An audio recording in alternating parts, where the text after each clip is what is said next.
Ladies and gentlemen, boys and girls, Diane is here. That's right, we're talking about 1986's Killer Party on Kill by Kill.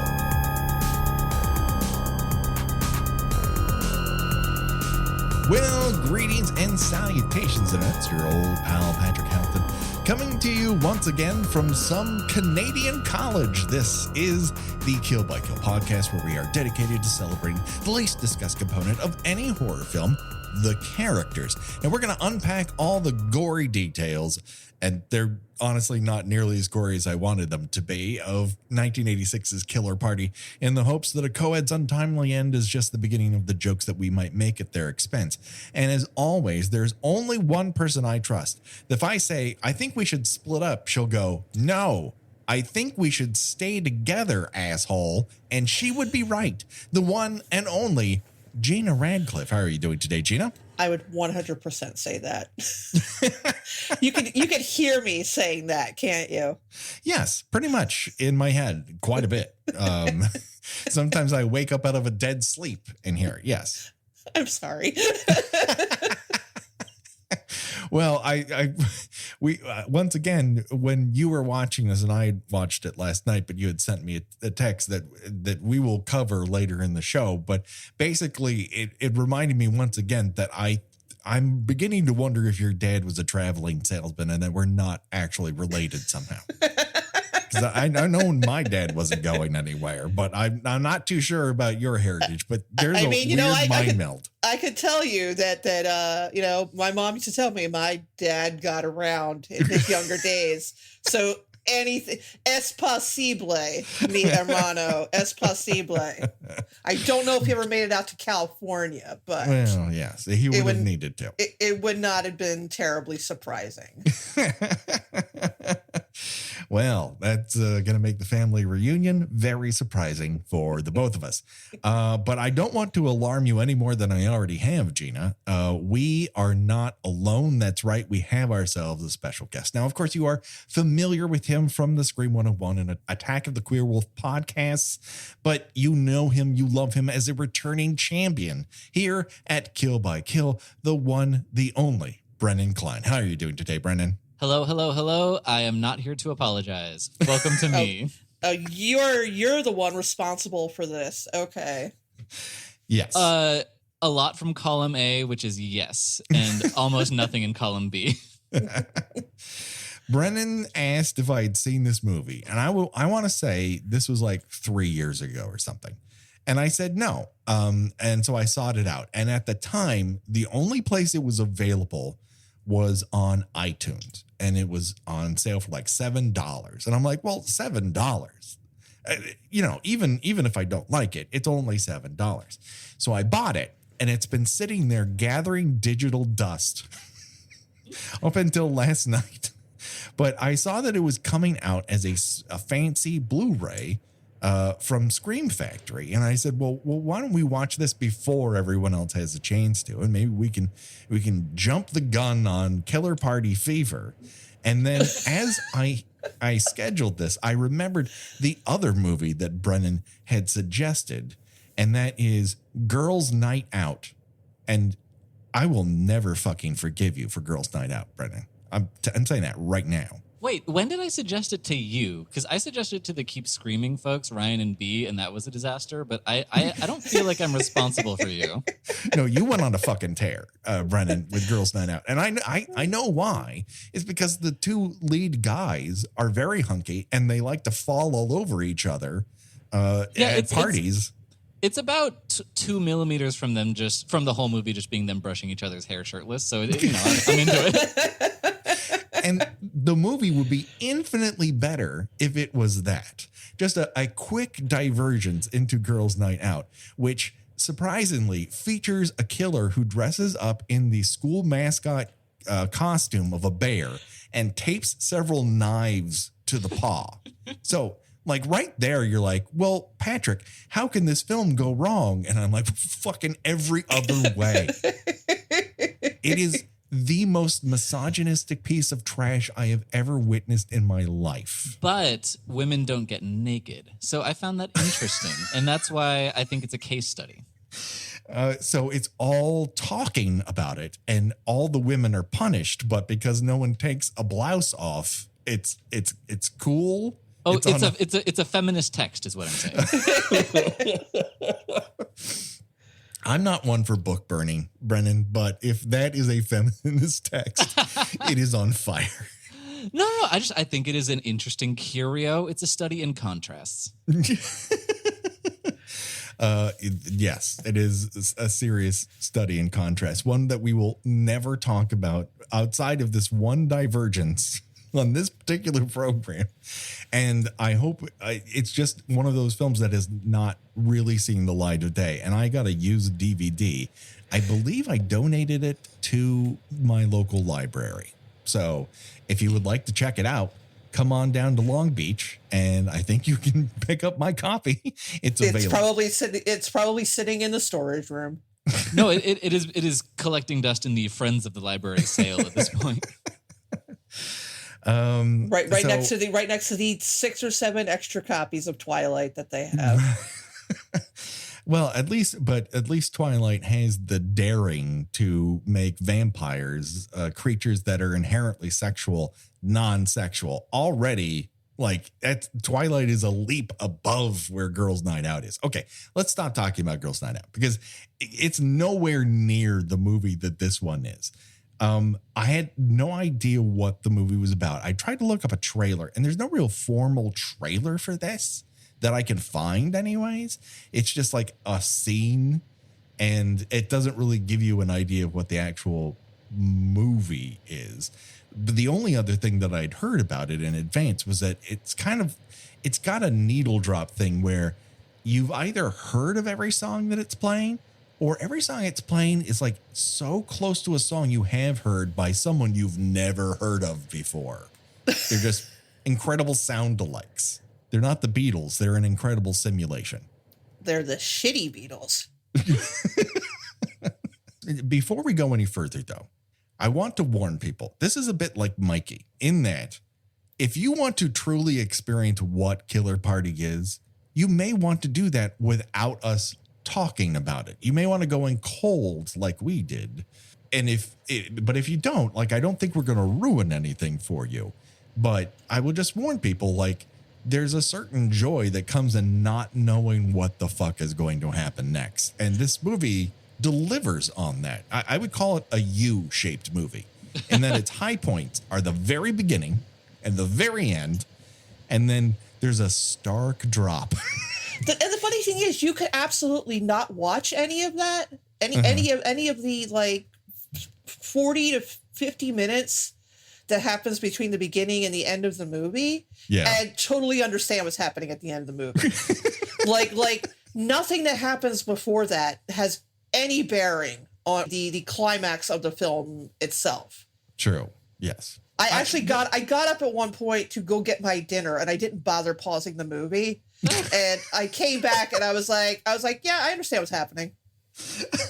No, but I think it's necessary. You know, you need to weave those intricate threads of character. Like, this is basically the Saragossa manuscripts of the slasher genre. It's a real wild one. Like, the highs are so fucking high and the lows are so boringly low. It's a 90-minute movie. It shouldn't feel like an eternity in the middle of it, and yet it kind of does. And yet, weirdly, if you were to just put the front of it onto the back of it, it would be the best 25 minutes you ever sat through in your life. It sort of feels a little bit like a horror version of Amazon Women on the Moon. where you've got like 3 different, like, it opens with parodies of horror movies. Yeah. And so it sort of feels like these are like test reels that the filmmakers did and then settled on the shittiest one. Yeah. Like, they spun a cinematic wheel, like, let me make 3 openings to a horror movie. and it happened to land on the least interesting one. And then right towards the end of filming, they're like, no, wait a second. I got a way to rescue this. And they figured it out. And then, oh my God, it actually works. That's the crazy thing. Like for some reason, you know, they decided that Animal House, but everybody dies is the best of the three that they came up with. I mean, to me, I was really pulling for that first one with that priest who just kept smiling and laughing during a funeral. I love that guy. That guy's my favorite character. Oh yeah. No, all I wanted was more of that guy. When that turned out to be a fake out, I was like, "Fuck." Yeah, I do, and you know, it's queer representation. It's very important. I want nothing more than when I die. I want nothing more than for when people leave my funeral for the priest to say, I hope you enjoy the rest of your day. I mean, very rarely have I sat through a funeral service and thought, wow, this priest is really giving me the most drama nerd in the quad level of sermon. And yet he's doing it like Paul Lindrang. He'd like you to pull it back one notch, one notch only. Best actor, best character. I don't disagree. He's definitely in the running. Absolutely. Like people really, they went all over the place for me about whether or not I liked their character or not. I've never had a ride so rocky as this particular movie. So yeah, as you might have picked up by now, the movie begins with 5 people, you know, listening to a very over the top sermon. And then you watch as they slowly amble out of a church. The whole shot, don't break it up. We need to know how they get from the casket to the door. You will know, like the text is there. With a hysterically sobbing elderly gentleman. Oh, my note is pull it together, Mr. Keynes. And then the daughter says, can I go back and say something? And her boyfriend or husband is like, no. And the priest is like, no, I think she'd like that. And she goes back and starts her conversation with this corpse by saying, Mrs. Kozlov, Mom. And I'm like, I kind of love this. I didn't know what was happening, but I'm totally in love. At which point this woman is dragged into the coffin. The coffin is then lowered into the basement where 2 guys. The combination church crematorium. But a real factory feel here, where as soon as that funeral is over, we gotta burn this lady and burn this lady now. Union rules. And so with both of these people inside the coffin and it jostling back and forth, they shove her and the corpse that's reanimated into a crematorium. And I'm like, this is great. I don't know what's going to happen next. I don't know how this relates to the plot, but I really love it. Guess what? It has shit all to do with the rest of the movie. This is just the movie within the movie. Within the movie. It's the movie within the music video within the movie. It is a Matryoshka doll of movies. A Matryoshka doll that has a mullet that you comb over. That's what this movie is. That is brutal. That's the most harrowing moment of the movie. We are now cut to a drive-in movie. My notes just have no written across them. But wait, I thought everything was going the wrong way. I was wrong. We meet April. She's a young lady. She's crimped. She's covered from head to toe in shades of pink, and she's not going to third base tonight. That's what we learn about her. She has dipped the ends of her hair in some sort of pink powder before she went out. That was a thing. That this movie is very, very 1986. Her hair has levels, more levels than this movie, which is strange because this movie has a lot of levels to it. But yes, it's all over the place, and she's trying to avoid getting felt up by her boyfriend, Stosh. And you may ask, what is Stosh short for? And the only thing I could really come up with was Subtosh the way she's getting out of what may be on the verge of sexual assault is to say, I want popcorn and I want it now. And then she skips across the parking lot. She is so happy to be out of that car and not have that guy's fingers up her hoo-ha, which again, like, good. If that is not what you want, I would be skipping too. I'm skipping along with you. But she goes into the little, a concession stand. And not since Jason Takes Manhattan have we seen so much food under hot lamps. It's just nothing but food under hot lamps. And we get to see all of it. Hamburgers, hot dogs, ice cream sandwiches under hot lamps. Sure, it's all there. No one is there to service her. And she ends up getting her own popcorn and skipping out. And this is when I wrote down, if a music video spontaneously erupts, I won't be surprised. And yet I was surprised. Could not have been more surprised that my joke turned into the actual movie I was watching. Folks, I might remind you, if you happen to miss it, once upon a time, we covered Greg Kinn's Jeopardy. And this feels like a spiritual sequel to that music video. We have a lead singer who appears to have the gold standard and comb-over mullets, a keyboard guy who is playing soft football by the looks of what he's wearing. He's like he's like a Spider-Man villain, but his gimmick is flag football. Yeah, I have to admit, I did not pay attention because I was very baffled at this moment and couldn't really absorb what I was taking in. I think I tweeted out last night that the first 20 minutes of this movie took me 40 minutes to watch because I kept rewinding because I could not believe what was being beamed into my eye holes. My brain wanted to say, stop, this can't be real, and yet it was. The bassist is kind of going for a Van Halen's Michael Anthony, but he's landing squarely on just the Anthony. You know what I mean? And the drummer. I don't know what that means, but I like it anyway. Doesn't it sound right, though? It does. It sounds like it sounds significant.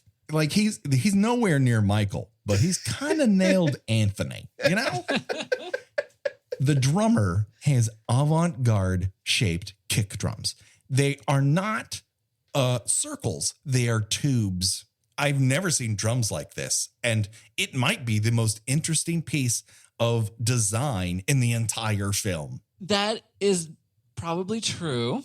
And for the record, this is real life hair metal band White Sister is the name of this band. Sister. White Sister. There's no breakdown of this name that doesn't lead you to believe something bad about this band. Yeah, it's deeply alarming. But they also had songs on the soundtracks to Fright Night, Halloween 5, and Stella, starring Bette Midler. I don't know. Any way you slice it, that's versatility, man. They can do it all. They can do this. They can do Halloween 5. They can do Stella. I mean, they've got it all right there. As I was watching this and enjoying the hell out of this sub-thriller / Jeopardy music video, I wondered aloud, is it possible for anything to be 280s? Because this is on the bleeding edge of 280s. Well, see, that's where I love to live. I like to think of this movie less as a feature film narrative than as like a kind of pile of detritus that was picked out of the back teeth of the 80s. Well, so that's the thing. Brennan, you're pretty young, right? You didn't grow up in the 80s. No, I was born in 94. Oh, God almighty. Okay, I was 14 when this movie came out, approximately. And yeah, this is just the whole movie is just the worst elements of the 80s, just distilled down to an hour and a half. Because in the 80s, and thank God this trend in movies died probably early to mid 90s, but like the frat house comedy or the sorority comedy, I even when I was a teenager, I never liked those because there was always something just really gross about them and nothing that made me say, hey, college is going to be great. And then it turns out college isn't actually like that at all. It is an invention. I think that I have met a half dozen people in my entire life who were a member of a fraternity or a sorority, and they basically say you just have dinner sometimes. You don't have parties. You don't play these weird pranks on each other. You don't commit sexual assault regularly. It's just. I've noticed I say regularly. Sometimes I pencil it in. We still let's leave some room for it to happen, though. Yeah, Gina. I mean, but people have to grow somehow. Thanks to Animal House, which all of this genre of movies is probably the funniest, and even that's not saying much because it's aged very badly.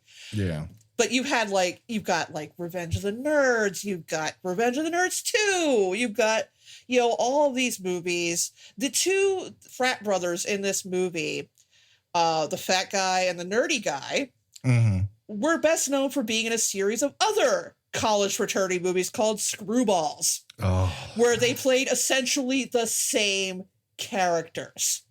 Just these they were also killed by spear gun in each of those films, right? They didn't just save it for this. The bigger guy, that's Howard Busgang, who's the prankster who gets speared and shoved under the train at the beginning of Terror Train. Ooh, we have another connection to Terror Train, because this feels like a very land-based Terror Train in a lot of ways. That is totally fair. In that there's not a lot of the gore, and it would have been a lot better if the two male leads of the movie were very hot for one another, because that's the best part of Terror Train. I mean, I'm with you there. And maybe if David Copperfield just showed up out of nowhere. That's right. He's a party entertainment. Well, why the hell not?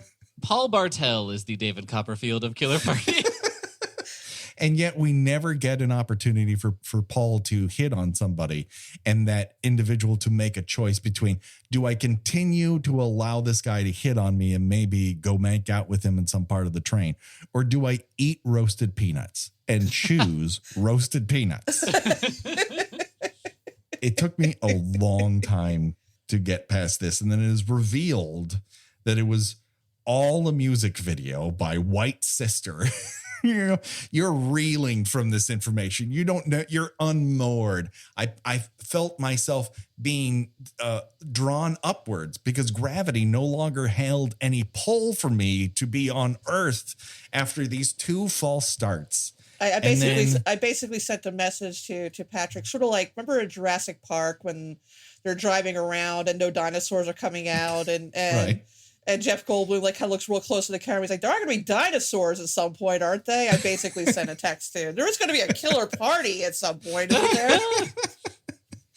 Well, yes, but you really have to hold on for you that have to get party. through a lot of bullshit to get to that killer party. But I must say, though, if at this point you're like, wow, this sounds like a wild film that I gotta watch, and I suggest you do. I think this is a wild film you gotta watch.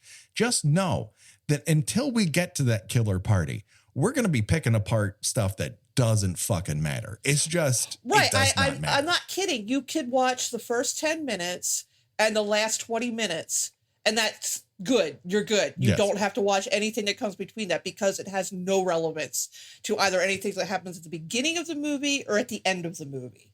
I would suggest people hold on for the bike ride through the college campus, because then at least you'll identify at least half the people who die. The other half you've never seen before, but we will get to that. So we now cut to a young woman watching this music video, and what that must have been like, I can only imagine.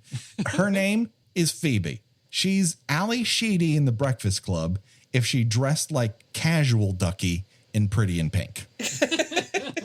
It's all sharp edges and indecipherable dark patterns.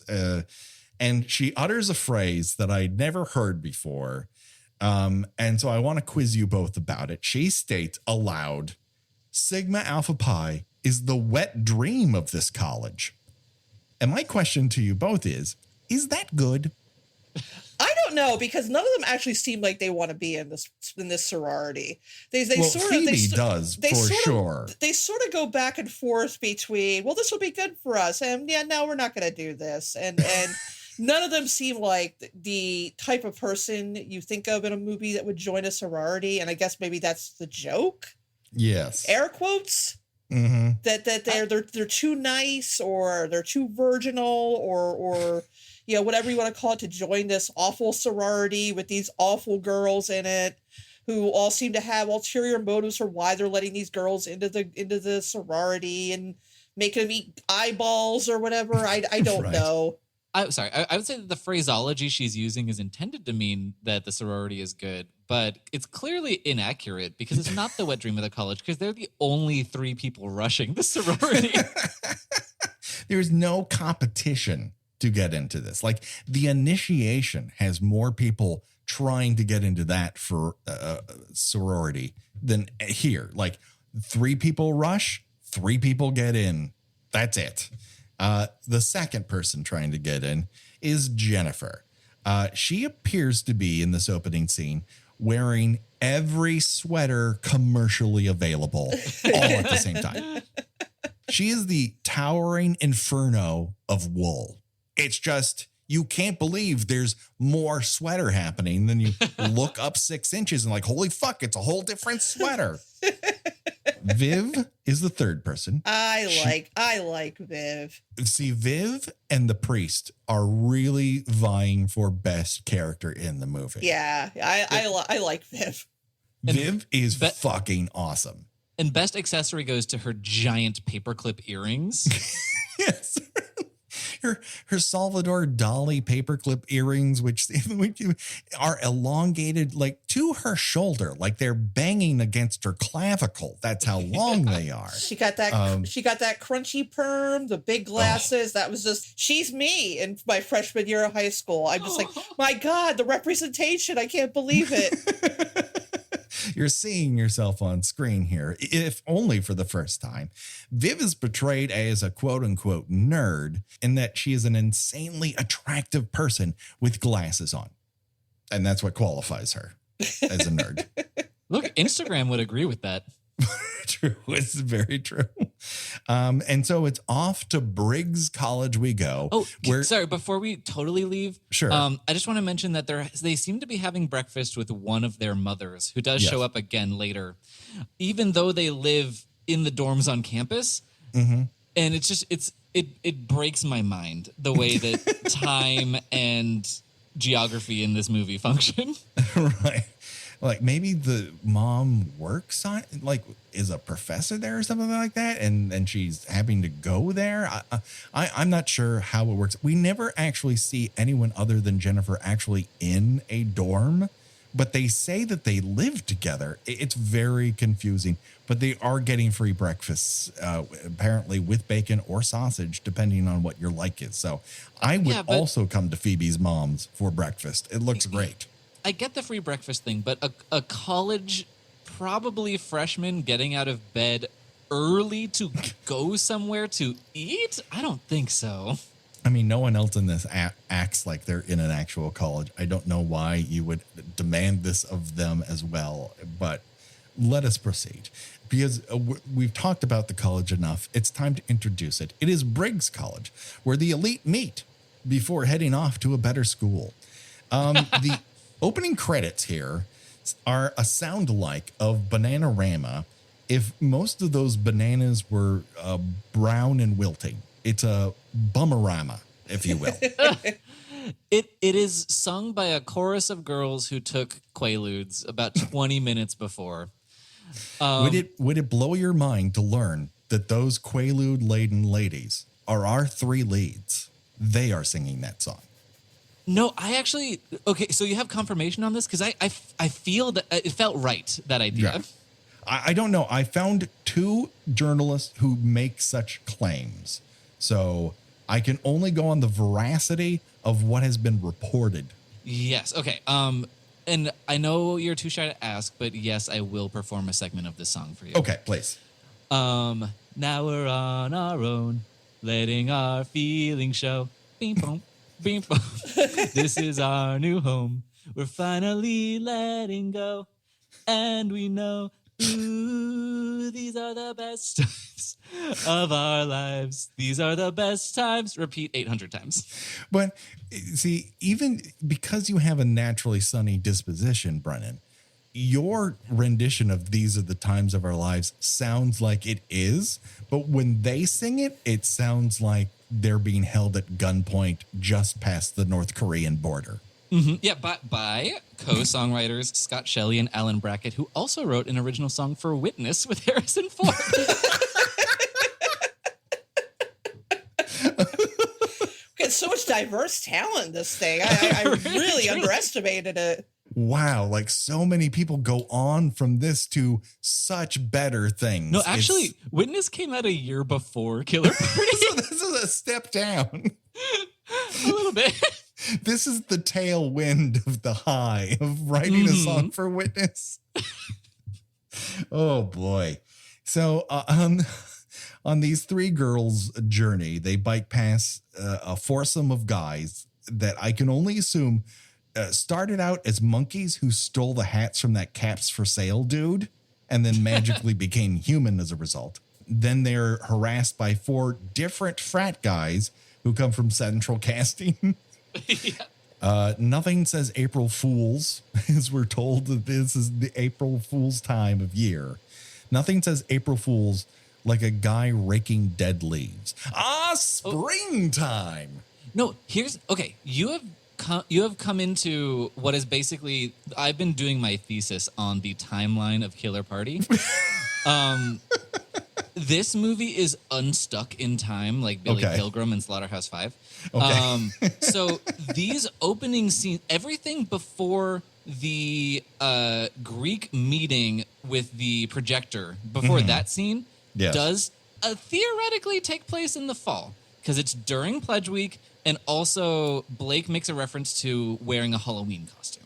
Okay. And then when they get drafted into the sorority, she says, "We need you for next spring's April Fool's Day party." Even though the movie appears to take place in about a week, there's an invisible cut where they jump a whole semester that, like, written on the whiteboard of that meeting, it says that it's March 15th at this point. So it is, you know, you really have to dig deep into the crevices of Killer Party. We may need a whiteboard or something that shows us like this 1985 and the alternate 1985 it takes place in, and where the drive-in is in this universe. There's so much going on. My head is swimming. You know, it is a Christopher Nolan-esque puzzle box. Okay, I get it now. And so during their bike ride, they stop in front of what appears to be an abandoned Greek house, and Jen is instantly spooked by it. And then one of the girls says, I believe it is Phoebe who says, "I can smell the clout."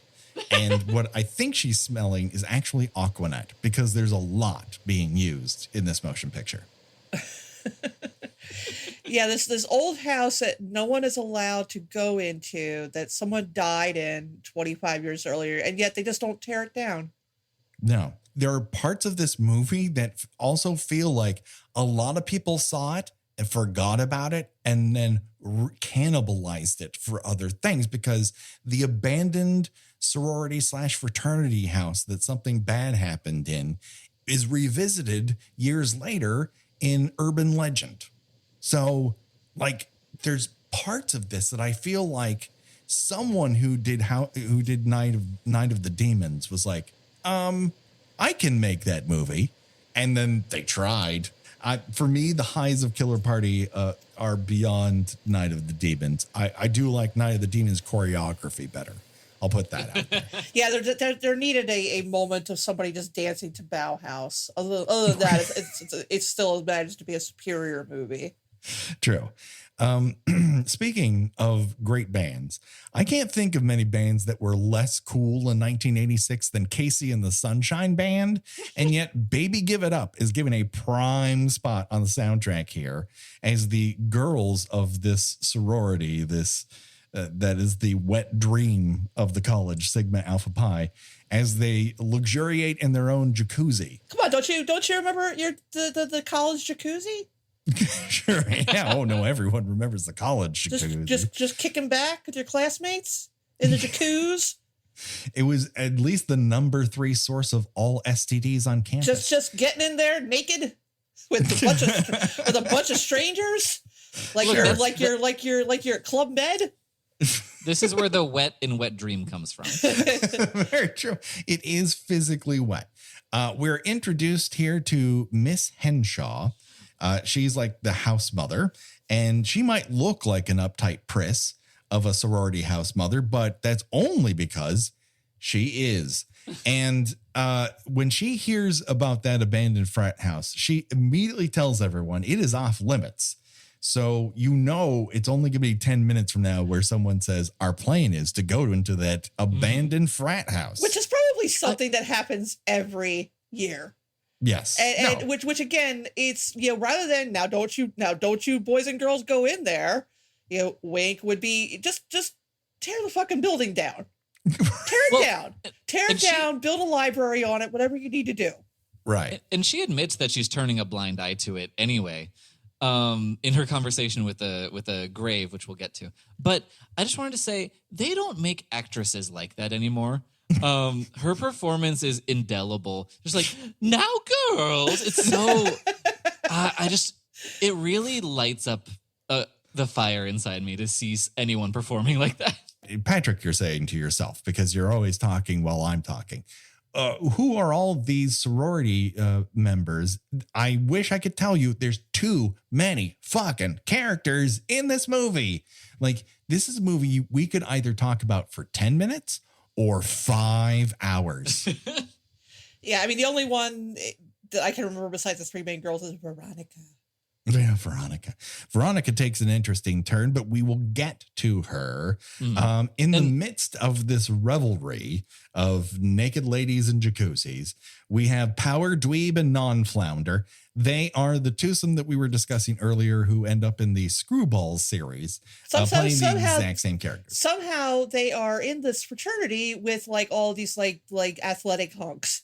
Yeah, they are decidedly slobs. Yeah, they don't seem to be hanging out with snobs. Yeah, they don't seem to have much of a. They seem to take all comers to their fraternity. Again, I don't think the frat system on this college campus has a high demand. You know what I mean? Like, it's just not seeing a lot of people wanting to be a part of it. So they'll take anyone they can fucking get. And during this whole I'm bringing over a case of champagne prank that they play. This whole scene feels like it's 40 fucking minutes long. Like 24 nondescript white guys come out of a van and you're like, who are these people and how fast can they die? And they throw some bees on the girls because maybe they'll take their towels off to hit them.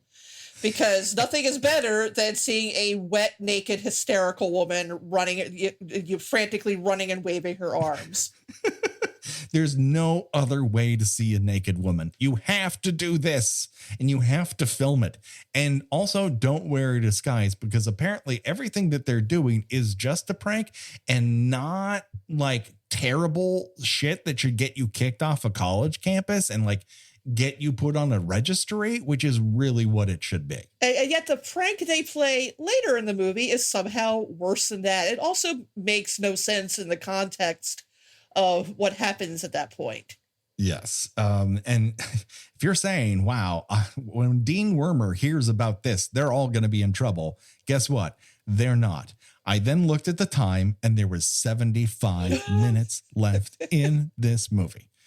And it became a refrain, and I'm not going to say them all, but there's a lot of, fucking Brennan, like 1, 2, there's a lot. It's dotted throughout the notes, Brennan. Well, look, any attention is good attention, you know? I was in theater in high school, so. I will, again, the high points are worth the watch. Now, we cut to Miss Henshaw having a conversation with a tombstone. Which is on As the you college, do. which is on the college campus. In the backyard of a shuttered frat house. Now, Sorry, the grave diggers in this universe operate on the Friday the 13th wiki rules. Like if people die together, they'll be buried in the same grave. You get buried where you die if it's relevant to the plot. Sadly, I think the wiki has cleaned up the comments of all of the boyfriends and girlfriends being buried on top of one another. Oh, great. Now people are going to think I made it up. Look, I'm glad that you were able to immortalize that as a kind of audiobook. I promise people who may have started at the beginning of this podcast, at one time that was true. And then some of those people must have heard the podcast because they started yeeting those comments very quickly. Well, I got to say, the most I've ever laughed probably was when I was on your part 5 episode and we read an excerpt from the wiki and I almost passed out. I mean, I love still doing this podcast. I love that it's lasted 5 years. I love talking to Gina. I love talking to all of our guests, new and old. But there's part of me that wishes we could just go back and redo Friday the 13th, because every time someone posts a new screenshot to like our Facebook group or to Twitter or something, there's a new fucking detail that's like, what the fuck were they thinking? Like, no one cares what ends up happening on screen and somehow it fucking works. Those were the days. Anyways, let's get back to Killer Party. Now, Miss Henshaw, talking to a tombstone, as you do. I don't claim to be a legal expert, but I'm unsure if you can just make a grave site in the backyard of a house. You know what I mean? Yeah, like you're not allowed to bury pets in your yard. But you can bury a guy who accidentally got guillotined to death. Like, he needs a backyard grave site. With the guillotine that's just in this frat house. Yeah. A murder weapon, essentially, that's just left behind. The old college guillotine. Those are the days. The guillotine all of our universities had somewhere on campus. You know, the college guillotine. Such fond memories of sharpening the old guillotine. But can you imagine someone invites you over for like, hey, we're going to have like a Labor Day cookout. Like, we're going to put on burgers. We're going to watch a game. Just please don't disturb the grave site in the backyard. That's off limits. We'd love you to come over, bring beers. We're going to do shots. Please leave the gravestone alone. It's very sacred. Yeah. See that sock on the door? That's the guillotine room. Don't go in there. If this guillotines are rocking, don't come a knocking. Standard college party stuff. So, but if you do happen to have, go to a place that has a gravesite in the backyard, please speak apologetically to the corpse buried there. She then goes inside the house and we're treated to several stair farts. Stairs that make fart noises. Whether they intentionally design them to sound like farts or their version of creaking just comes out like farts, it's a lot of stair farts. But she is constantly looking around under the belief that she is being watched. And it's a little tough to think about her being haunted in this situation when every other time she looks around, the cameraman's shadow is being cast on a door in the shot. That's actually one of the more important characters in Killer Party is the shadow of the cameraman. He's seen a lot. Like, he should get a credit, honestly. And then, for reasons that the script demands, she goes to find a closet that has a jar of nails because she knows where that is. And then she puts a bunch in her mouth, goes over to try to fix this set of stairs, which is now Chekhov's stairs because they are featured later in the movie. And a paddle or oar goes over to her and paddles her face to death. She's paddled to death in the face. That's murder one. if we're not counting what happened in the drive-in movie or any of the deaths that happened in the music video, it has taken this long for someone to die, and not another person will die for 25 minutes. And it's mostly off screen too. That's something that if you are, gore hounds, if you're hoping, I think if this was filled with gore, that it would have a much bigger reputation than it has. For sure, yeah. Yeah, I mean, I just think you have to be going to this for the 80s signifiers rather than the slasher signifiers, I think is the way you need to approach Killer Party. I agree. Like, having context would definitely help, but I also feel like what you don't know is going to happen in the movie works so much better when you have no idea that's going to happen in this movie. So I'm at a crossroads here of like how it is best enjoyed. I think it can be enjoyed though, everyone, despite the amount of times I wrote fuck and Brennan. This is the point in which Viv officially becomes the front runner for favorite character in the movie. I love her. I kind of hate her. She's great. It's also a point in which everyone starts speaking in code. Mistress Veronica, who is the head hazer for the sorority, starts barking commands at them. And the conversation they have in the quad feels like it's a secret language they've made up. And we're like twins that, secretively whisper to one another and only they understand it. It just doesn't make English sense. Yeah, they're speaking NADSAT from A Clockwork Orange. Pretty much. So this is where we enter a classroom, and wouldn't you know it, the welcome sign of any 80s indie cinema quality it arrives in the form of Paul Bartel playing Professor Zito. And if that last name also rings a bell for you, it's because it is the namesake of Chuck Zito, because the screenwriter of this motion picture also wrote the best Friday the 13th, the final chapter. I would say best. Yeah, I think it's the ideal, right? And it's got everything that you want. Now, you might, in terms of enjoyment, you might like another Friday the 13th better, but I think it's the best one. 6, 2, they're playing in the mix there, to each their own.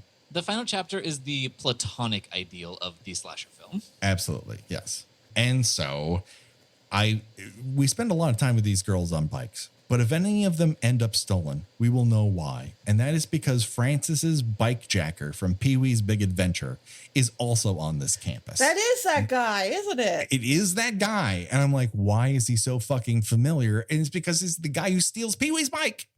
That's right. He played like a lot of like Weasley guys in like 80s like low budget movies. Gina, this is the other thing that I know only everyone else. You can now pause. This is only for Gina's enjoyment. He was also on the 1979 youth sitcom from ABC called Making It. Yes. Where the only thing anyone remembers about it is the theme song, which was sung by the guy who ended up being the lead in American Werewolf in London. Yep. I've written about this show. You're right. That is the same guy. I'll be darned. 100% him. So again, just for you, but anyone else, yes, Gina and I do occasionally text that we're watching the opening credits for just random shows that aired from 1975 to 1984.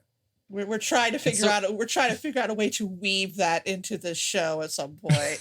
And we're talking about Martin, right? That's who we're talking about? Yeah, the guy who looks about a decade older than everybody else. Okay, great. On the same page. I'm with you guys. And so he's playing the dweeb, the big dweeb on campus. Yet also accepted to a fraternity. I don't think he is accepted to a fraternity. I believe they just allow him to attend that party. But he helps with the prank too. He's the delivery guy. No, the delivery guy is a different guy. That's Virgil. Because he's the guy who's also at the party wearing his delivery uniform. They look Martin exactly shows alike. up in drag.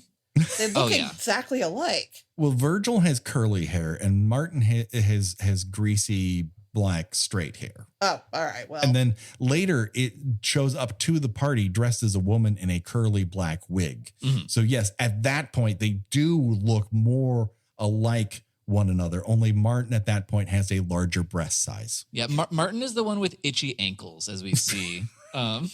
You will believe he has athlete's foot because the movie is not shy about showing him itch his own feet. yeah. Imagine you get turned down for a fraternity in favor of like Tweedledum and Tweedledee over there. Oh my God. They are such assholes. It's unfucking believable. So the girls are sent to Beta Tau to steal 3 sweatshirts. And while they're sneaking into the frat, they meet Blake. He's dressed up like a sea monster.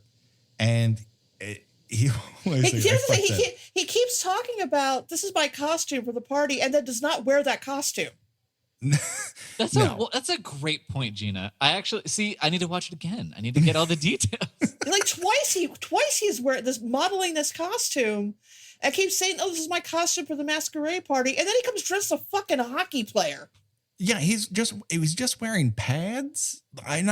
There's no other component. I don't know if those were old-timey football pads or hockey pads. You're right, Jan. I don't know what they are, but it's not the sea monster costume. I do know this. He kisses Jennifer like Roger Moore, and that is not a compliment. Well, this actor is also familiar to 80s kids from being in a different kind of horror movie called Endless Love. Another thing that you know the song of it rather than the movie. Yeah. It came out a few years before this. He was supposed to be the next big thing after that and kind of, went on to do Killer Party.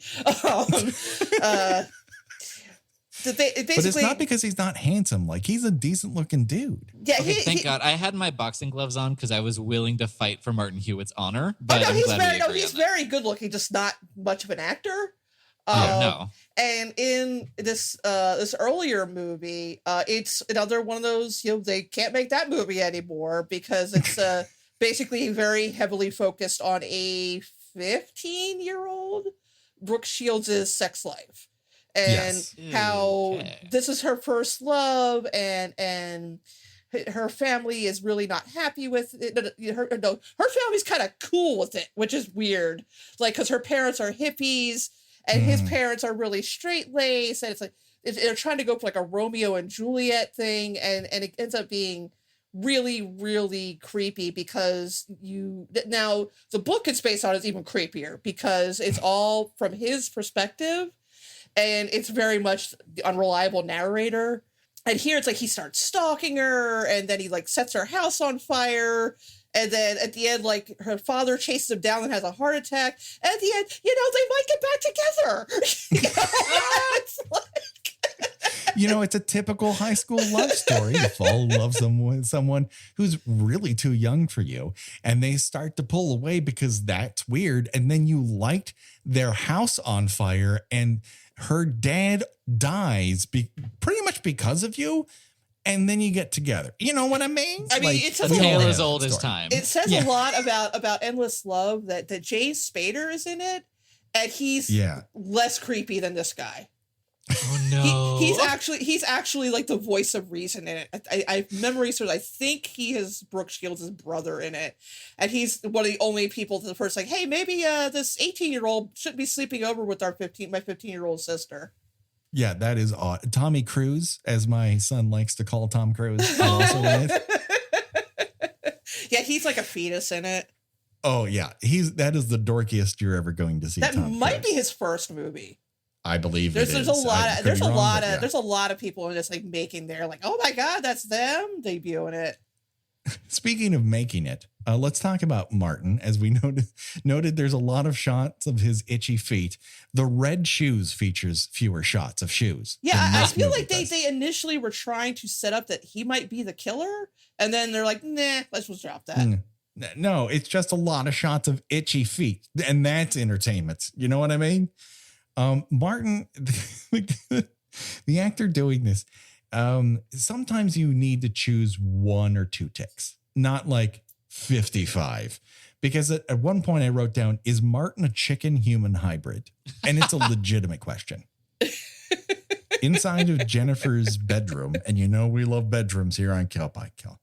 I wish there were goofier things, but I did want to specially shout out to Gina. Gina, New York, the Big Apple. Am I right? Am I right? You're never wrong.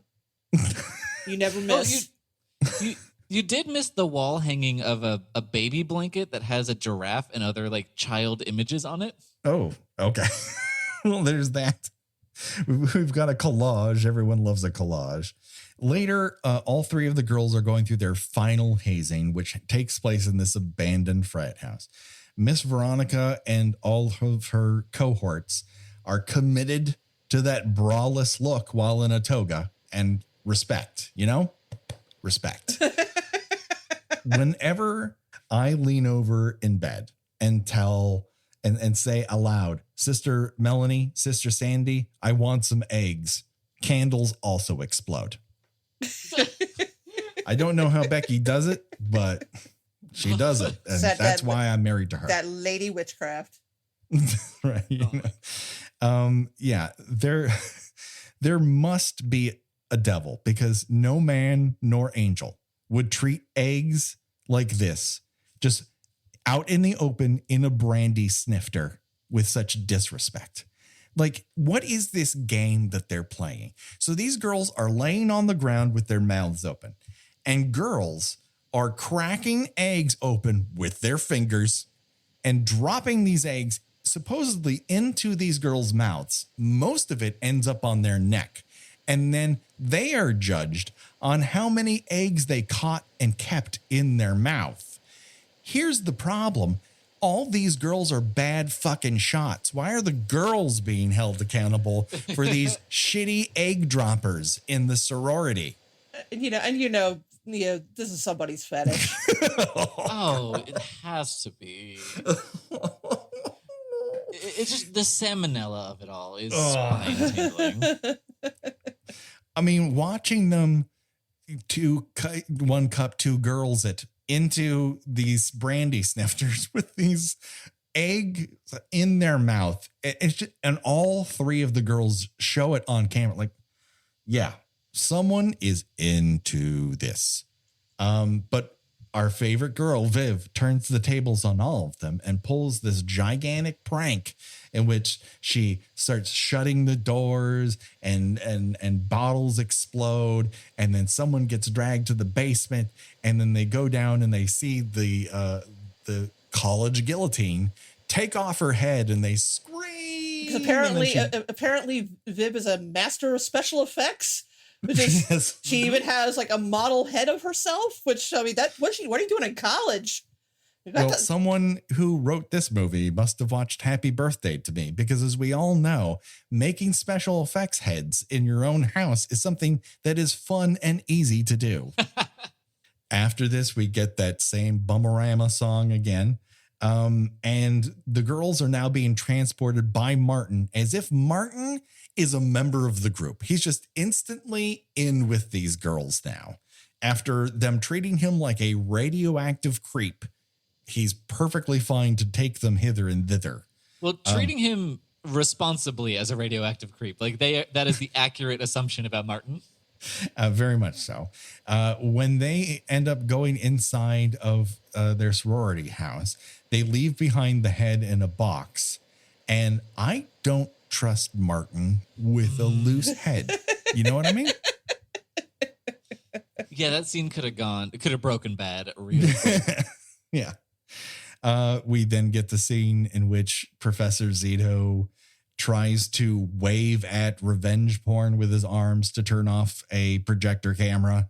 Yeah, that one lady seems to think it's fucking hilarious that these young women had their privacy violated. Fuck them. She's just howling with laughter at this.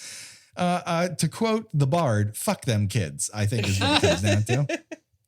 Then they all get into the sorority and are then told, okay, it's time for you to have this April Fool's party in that same house and do all those tricks, but on the Beta Tau guys.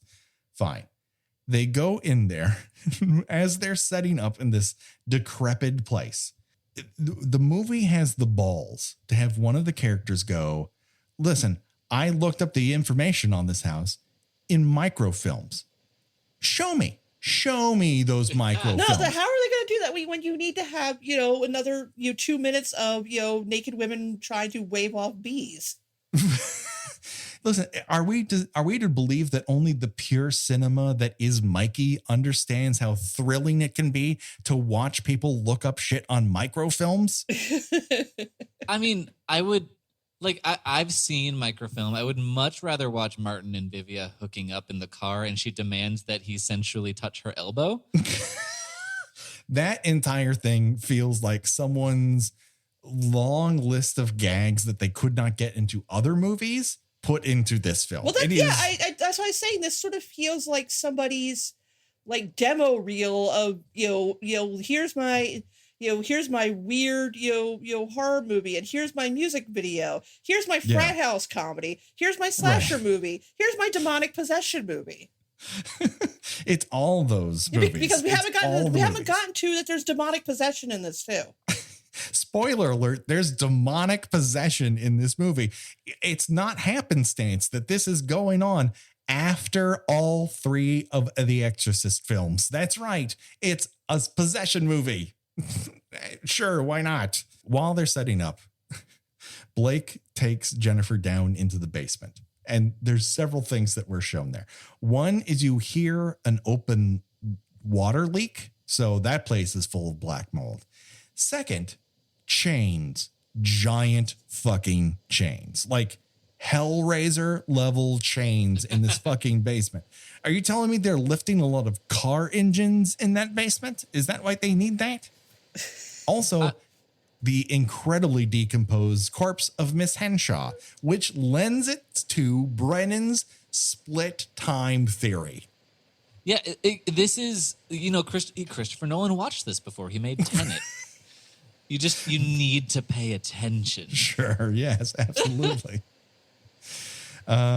He gave you all the clues, Mr. Police. During that makeout scene, Viv says, you know what the best room in the world is? Room for improvement. And again, she rockets to the top of the character list. I don't know what that means. Yeah, I don't know what it means. I don't know that. But it's accurate to Martin. He needs to find the clitoris, I think is what it comes down to. But she seems to think it's in her elbow. She's not doing any. She's not doing any better. To find a clitoris. She may have been raised at the same school that Hamilton High, where Hello, Mary Lou Prom Night 2 takes place, where no one knows how sex works. Like she came from that high school. Well, it is. It is Canada. It is. And while Prom Night 2 is on the discussion table, this movie does share an actress with Prom Night 2.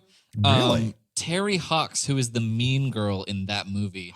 She plays one of the random sorority girls who I don't think even dies. Like she's just outside like smoking a cigarette at one point. Oh my God. And talking about how she hates the party. Oh my God, you're right.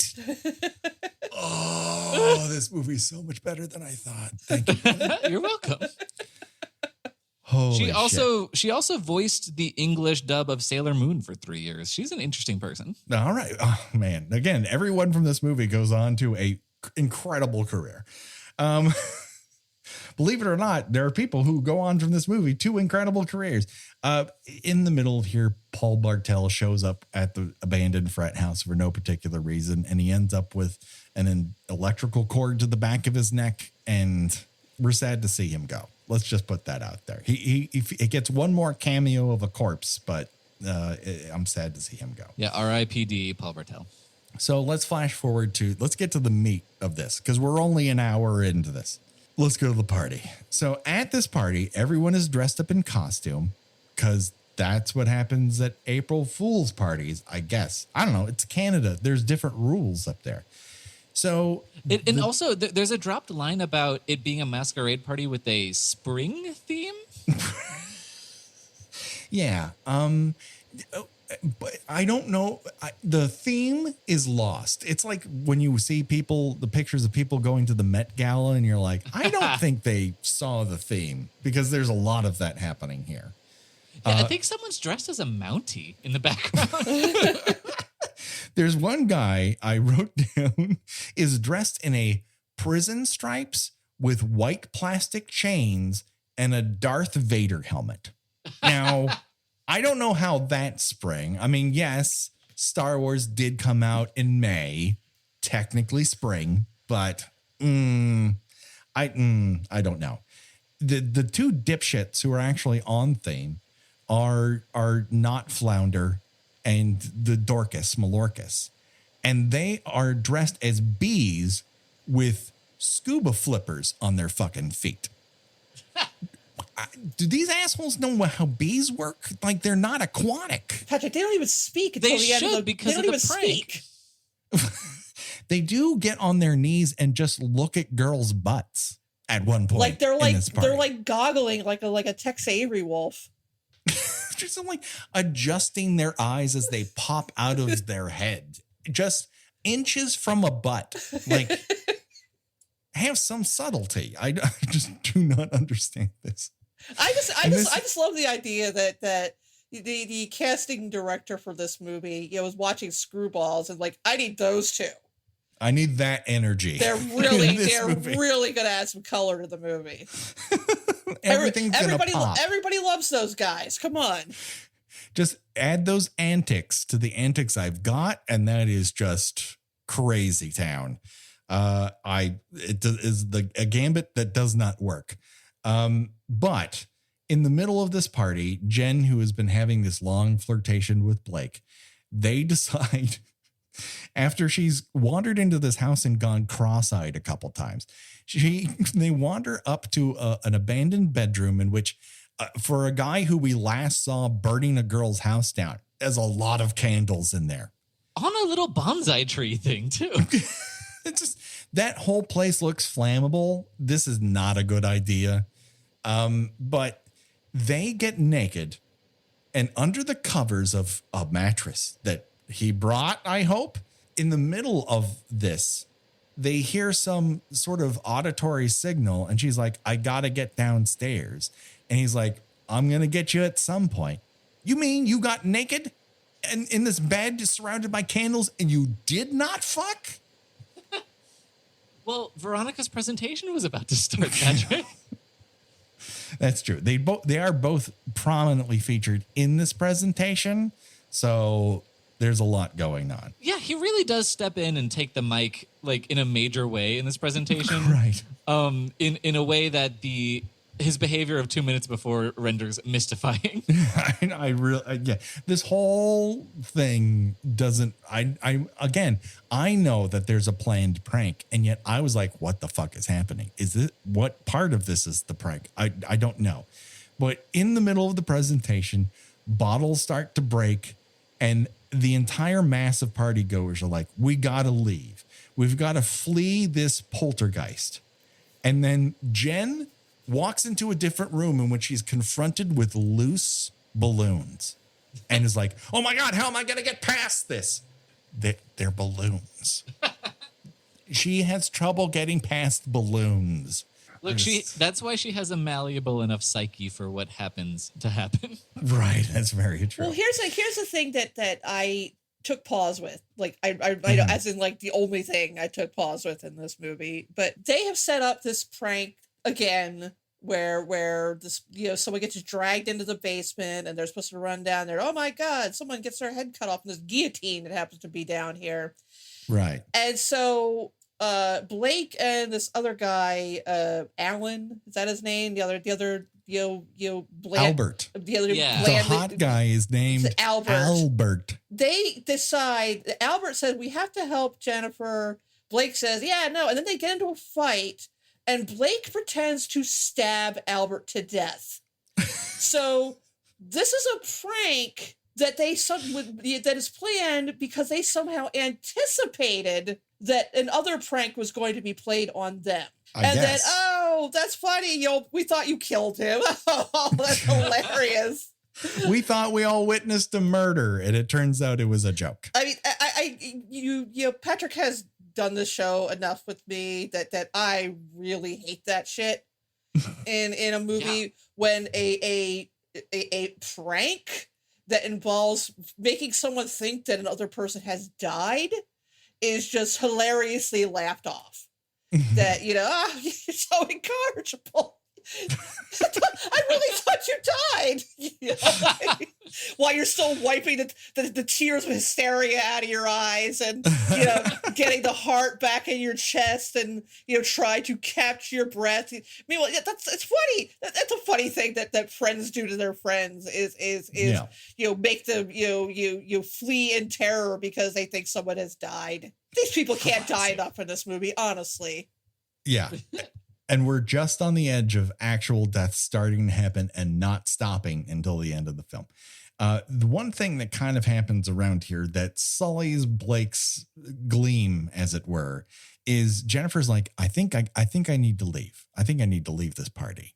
And he's like, well, but hey, I know that you're like constantly throwing yourself into the wall and going cross-eyed, but have you considered my penis? Dudes, have you considered my penis to people? It's not cool. It's not.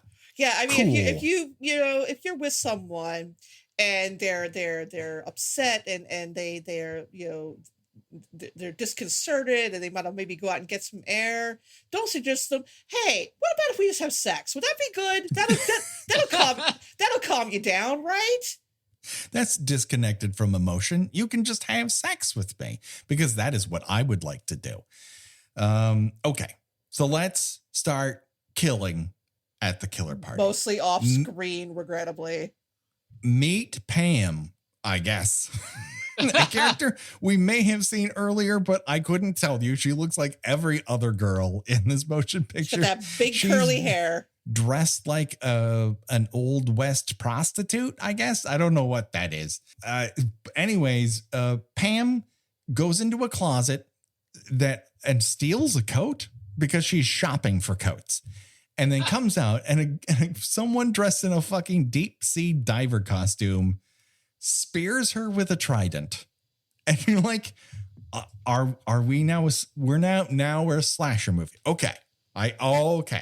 We've got a guy dressed as a deep sea diver and he's going to kill people. Okay.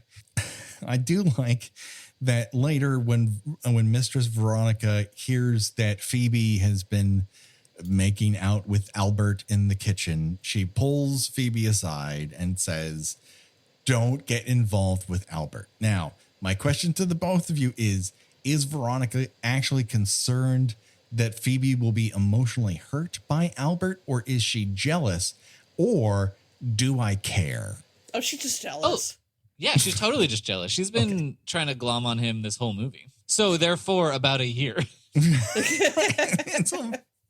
It is a long, deeply held crush. And that is probably why she starts to melt down on the stairs where she gets hammered. Not with alcohol, with an actual hammer in the hands of the deep sea diver. I was going to say, yeah, have we mentioned that the killer is clomping around in a old-timey deep sea diving suit for some reason? And we have not seen anyone clomp around in a deep sea diver suit up until Pam's death, but then you get a lot of it from now on. You're like, okay, no, sure. That's part of what I find so charming about Killer Party is that it suddenly snaps to attention and remembers that it was supposed to be a slasher this whole time. Right. And then just a deep sea diver just comes waddling in and just scene after scene of carnage for about 10 minutes. And then it's just like wham, wham, wham, wham. And again, like, I think if this had a lot of gore in it at this point, I think this would be a better remembered film. I still think it's worth your time and attention because Veronica needn't have worried because Albert's down in the basement near the college's guillotine. And it turns out that he is forced into it by this deep sea diver. And he's kind of like, no, kind of stop it. But no, he's trapped and he totally gets his head lopped off by that fucking guillotine. And then the blade comes up that's covered in unset cherry jello. Right. Exactly. And then we cut back to the kitchen where someone's in there and they're pulling a beer out of the refrigerator. And this is when I noticed that in between scenes, the refrigerator was painted like a tiger. You can't, in the middle of a party, paint a fucking refrigerator as a tiger. Like, that just happens in the middle of this film. Like, there's no precedence for it. It just appears that way. And April Fools, Patrick. Right. You brought up the kitchen. We forgot to mention how Alan shows up. Albert, sorry, he looks more like an Alan to me. Whatever. Sure. Yeah. Albert shows up, apparently having single-handedly purchased all the food for the party, which mostly seems to consist of boxes of crackers. Crackers and Miller High Life. Now, and like a single bottle of Coke. A couple scenes from this point, after several murders and non-murders, we see Viv go into this kitchen, and there's a display of loose celeries, not individual celeries, celery plants in ice, as if presented at a salad, like a make your own salad place. And she, with her hands, yanks off a thing of celery and starts eating it. I've been to a lot of different kinds of parties. I've never been to a peel off your own stalk of celery from a bed of ice party. Not even a dip. Not even a dip. Just celery. Just loose celeries. This is... Oh my God. A madman.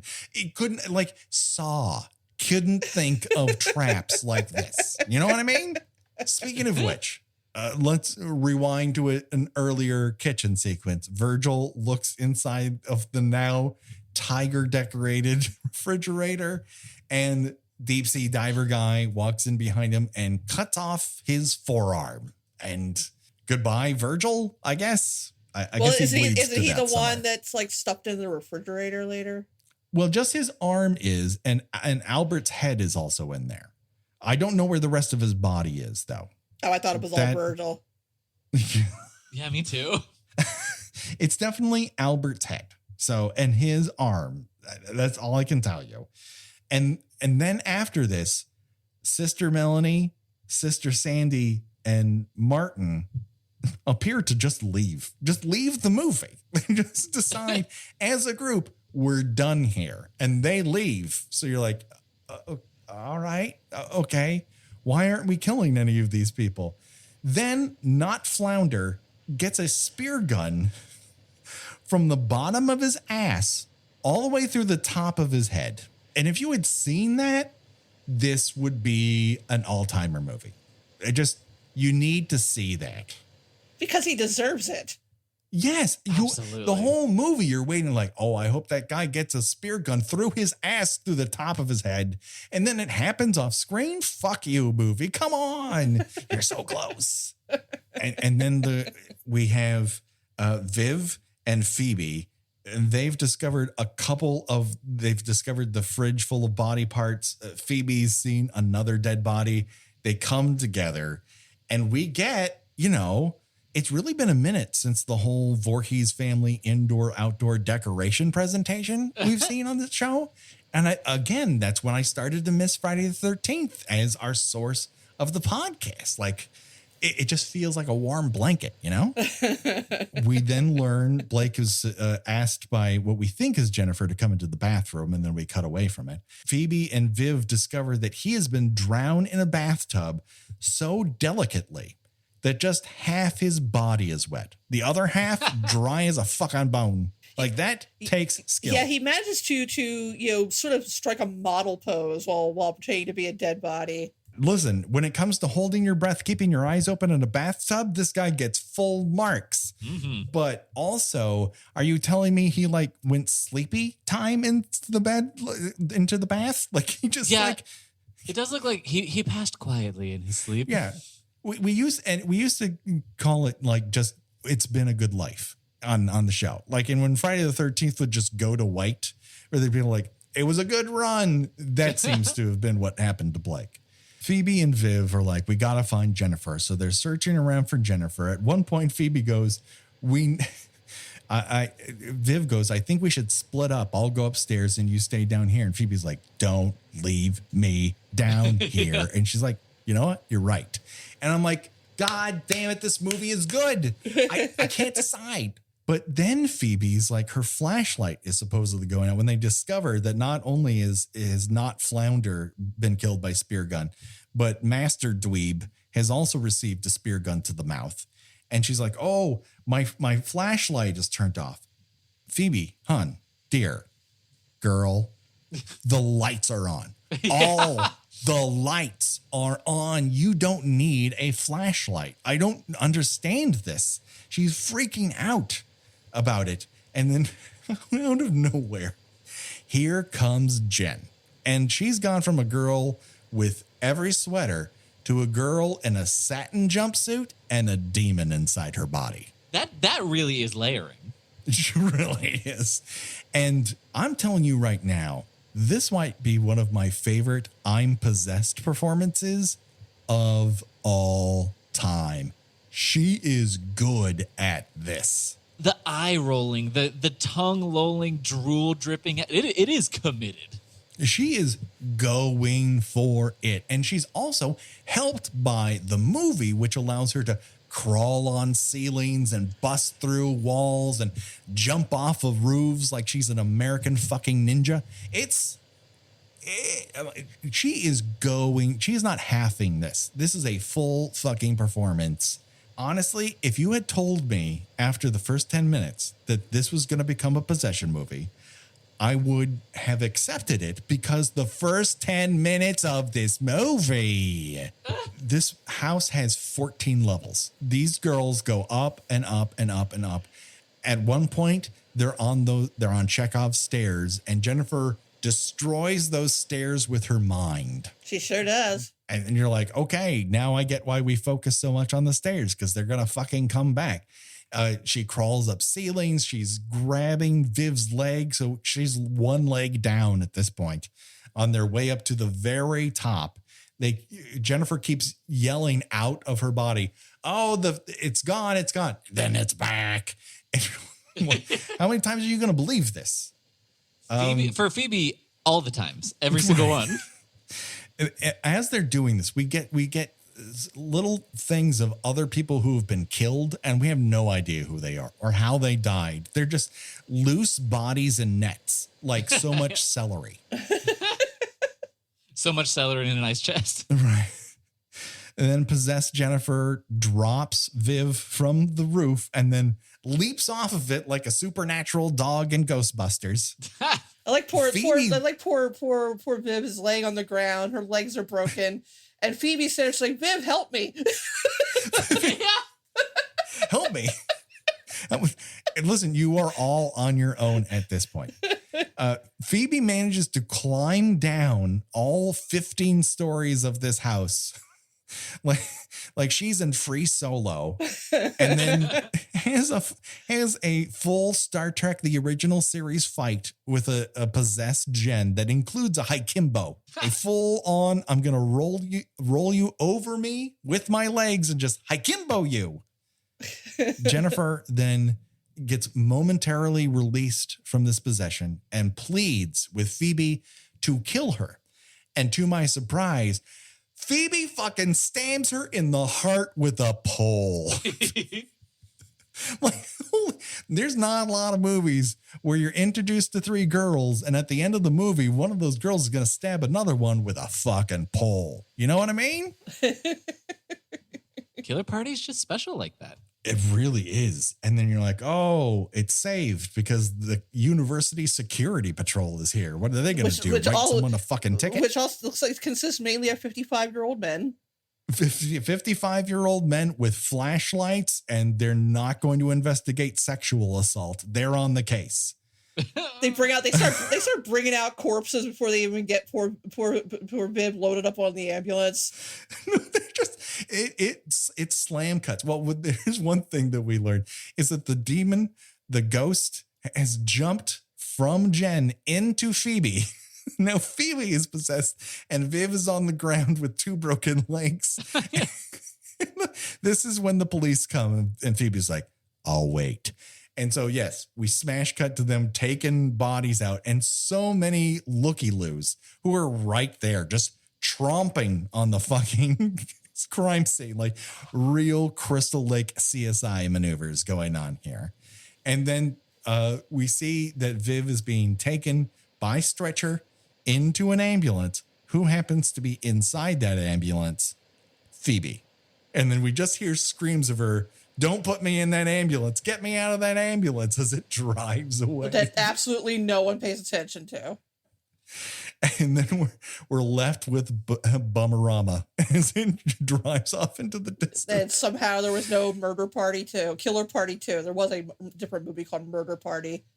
Right. That we also covered a while back. And that we liked very much. People should watch Murder Party. Different movie. No. Does someone become possessed in that movie? I can't remember. There's a lot going that on is not there. there is a lot going on, but the demonic possession is not amongst it. They do get possessed by cocaine that makes you super horny. So here we go. We've been talking about this movie for as long as the movie lasts. Literally. This might as well have been a minute by minute. This might as well have been a minute by minute coverage. So it is time, as we are all taught in university, to choose our own death venture. And that is where we decide of the incredible amount of deaths at the tail end of this movie, that if you were to die that way, which one would you choose and why? Up for bid, we have pulled into casket, get cremated, become estranged, mixed up zombie, paddled on the face to death, electoral conduit to the neck, speared by trident, get hammered on the stairs, head lopped off via guillotine, removal of forearm, blood loss, I guess, spear gunned from ass through the top of the head, which I would love to tell everyone qualifies as a get bunked because it happens through the grate on the floor. That's right. It does qualify as get bunked, baby. Haven't had one of those in a while. We're back. We're back in get bunked territory. It's happened, everyone. We also have spear gun to the mouth, drown in a bathtub, die on the floor, die in a fishnet, I guess. Best friend murders you with a pole. So of those many, many deaths, well, Brennan, you're our guest and you suggested this movie. This is your fault. You go first. Well, I would pick the guillotine for two reasons. One, it's quick. Two, it would save a lot on the funeral fees because the campus will just bury me right there. If you, that is in, I guess in the college bylaws, if you're guillotined to death, you get a free burial in the backyard. Yeah, I think it must be, right? It's gotta be. There's only one explanation for it. I can't argue with that. That's perfect logic. Gina, what say you? You know, I feel like that Blake was so laid out so handsomely in the bathtub. It looks almost poetic. So I think I'll take drowned in the bathtub. You're gonna die pretty, and only half of you is gonna be wet. So you got that going. That's all right. That's all right. Let's see here. There's so many things to choose from. I'm going to go with die hung up in a fishnet because I don't know how that person died, but it didn't seem to be particularly violent. They may have just given up on life and ended up in a fishnet. I had a good run. And well, yeah, like I've been accepted to a fraternity. I reached all my goals. Time It's to the meet wet my maker dream. hung up in a fishnet. Like it's going to be so much easier to put me in a body bag that way. You know what I mean? It's interesting though. Martin was set up as an important character. Nothing happened to him in the end, did it? No, he got drunk and he ended up going home with two girls who were not his girlfriend. Like, yeah, he lives a blessed Martin has life a in this. wandering eye. He's available for women is what it comes down to. He's just open to all female experiences, anything he can get. And he just saunters out of the film just as he walked into it with the camera focused on his itchy feet. And see, that's how I feel like this movie is several different movies. Just sort of, we have 10 minutes of this, 12 minutes of that, 25 minutes of this. Let's just all stitch it all together and make it work somehow. And a lot of it doesn't work. And a lot of it doesn't work. But when it works, Gina, it works. Like, this is cinema. This is a movie. Like, there's a lot of shit happening. And when it goes right, you're like, holy shit, I love this. I just wish there was more of, I love this spread throughout the movie, you know? Yeah. Instead of like 40 minutes of absolutely nothing too insufferable. It's just like empty space. So like, if you close the loop on the U and you just had the first 15 minutes with the last 20 minutes, great movie, just top notch. Rockets to the top of my list. It's fantastic. If you could just lose the dead weight of all the plot. Well, what are you gonna do? Can't have everything. Yeah, You really can't. You really can't. As I watched portions of the movie, I'm like, I can't believe I'm going to own this on Blu-ray. And then when we got to the end, I'm like, I'm so happy I'm going to own this on Blu-ray. It's a real seesaw, baby. You don't know what's going to happen next. yeah, and that is the quality I prize most in cinema. So that's really why this film appeals to me so much. Yes, I wholeheartedly agree with you. And so before we say goodbye, now, Brennan, where can people see and hear and read more from you? Well, all of that stuff you can find on my Twitter at It's Raining Brens. But I actually just last month started a gig. I am a senior movie/TV news writer at Screen Rant, so you can find me over there. Excellent. I'm also writing movie reviews, and I'm doing a horror-related podcast at alternateending.com. Do it today, people. Check it out. Gina, where can people find you in these here internets? I too write about movies and television at thespool.net. Some of my recent write-ups include an anniversary retrospective on Mommy Dearest, and I reviewed the Mike Flanagan's latest series, Midnight Mass, which is excellent, but very, very sad. So bring some tissues. You know, be like his last two series, because you're gonna be crying a lot through it. And I am on Twitter under Porcelain72 and Instagram under Gina Does Things. You can find us on the internets all the usual ways. We're on Twitter. We're on Facebook. We have a Facebook group. We're on Instagram. We're on Letterboxd. Like, we're all over the joint. We have a Patreon where I have lots of cool stuff happening. And an announcement. We are going to do a project starting next month in October. And this is the time to jump on board, where we are going to finally cover Halloween. That's right. You've asked for it. You've demanded it. My God, you've covered Friday the 13th. You've covered Nightmare on Elm Street. When are you going to break down all the fun stuff of Halloween? And thing is, we don't want to. Here's the way we're going to do it, folks. We're going to do commentaries. Live commentaries of the film that you can listen to while you watch it on your own time. You're going to get the process of kind of what we would do, taking notes for it and in real time. And that's the way we're going to cover the Halloween series. Those are going to drop at the end of every month. The 30th, 31st, the end of the month, that's when you get a Halloween commentary. If you become a $5 patron at our Patreon. So if you have been waiting, dying for us to cover Halloween, you're going to get it. You're going to get it every single month as an added show that you can watch along with your copy of Halloween or just listen to on your own. Either way, we're not going to rule you on how you do it, but would like to have more people join us for all the great stuff we have on Patreon. We also have over 40 episodes on Patreon right now for your listening pleasure that are unique and completely hidden behind that paywall. And that will all be yours. Once you click that, I'm going to give you a $5 button. So I suggest you all do that today if you can afford to do so. That just about does it for this particular episode of Kill by Kill. But I promise you, the body count will continue. For myself, for Gina, and for Brennan, bye-bye, everybody. Bye. Bye.